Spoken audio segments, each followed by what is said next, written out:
Matt, 3 points, but 4 goals as well. What a performance. Yeah, unbelievable performance, because this is not an easy place to come. 4 clean sheets on bounce they've had here. I'm a real big fan of the way that they play the game. Well supported club, always stick behind them, and I felt that a game plan was spot on today. We felt that if we could stop them playing a little bit and fill the areas. Look, I saw them at Huddersfield a few weeks back, and I thought they should have won that game at Huddersfield. So played some good football, got some good players, and I felt we dealt with that really well. And then, look, I've said all along we need a bit more of a threat up the front end of the pitch, and then Harry got his goal, but I just thought Sam stretched their back players quite a lot, and it's nice to score 4 goals. You mentioned quite rightly there that they've been a side in form, but you really limited them to chances today. Looked so strong and resolute defensively. And despite scoring goals, I think having a compact defence and nullifying chances for a side must be really impressive. Yeah, I think it was a Rotherham United performance. I've spoke this week quite a lot with the team about that togetherness, that effort, that commitment, that accountability that we need to take, not just as players but us as staff.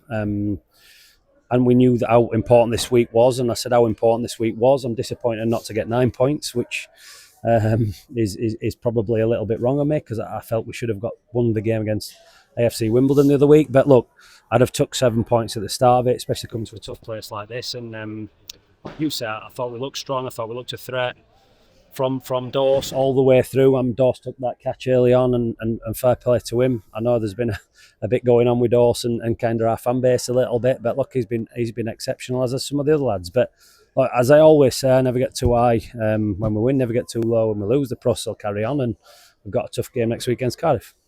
When the fans make a 500-mile trip here and back to watch this game today, I'm sure that performance and that result makes it a lot less of an easier journey, I should say, back home. Even more, because we obviously at Plymouth we didn't give them the result to drive back up the long journey back. And I've said how expensive it is to be a football fan, and the fact that we had that many down here speaks volumes. Their support and commitment to the cause has never been questioned, certainly for me, and we're going to need all of us. But from the bottom of my heart, I can't thank him enough for travelling down. Dan Gore came into the side today, but then went off in the first half. Injury. It looked like he was holding his shoulder when he went down the tunnel. Is there any update on that early doors? Yeah, I was disappointed, because I felt that arguably could have been another yellow card. And we've lost our player, and obviously their players kind of stayed on the pitch. So that's frustrating that Gore's had to come off. But look, I've said all along we're going to need a squad in just about the 11. Dan Gore's a massive player for us, as is Sam Nombe. I've made no secret of that. But I think you saw today that when we made the change, we didn't get weaker, and that's probably due to the threat we had up front.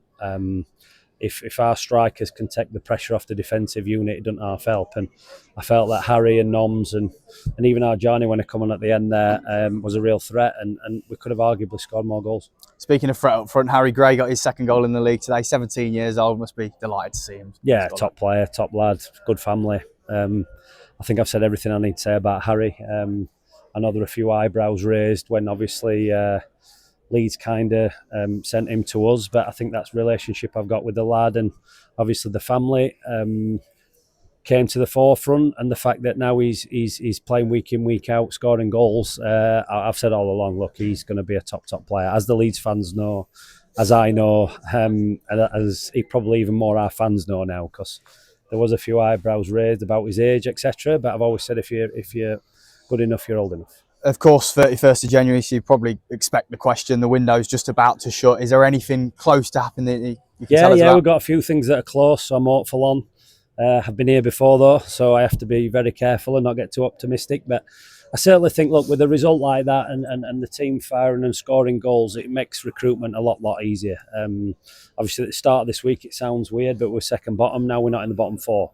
And potential players, it's all right me saying what we're capable of doing, but I think people have seen that today, and certainly, hopefully, some recruits who we're after will have seen that scoreline today and think, wow, he was telling the truth. Matt, top man, great result. Thank you very much. Catch you. 4 goals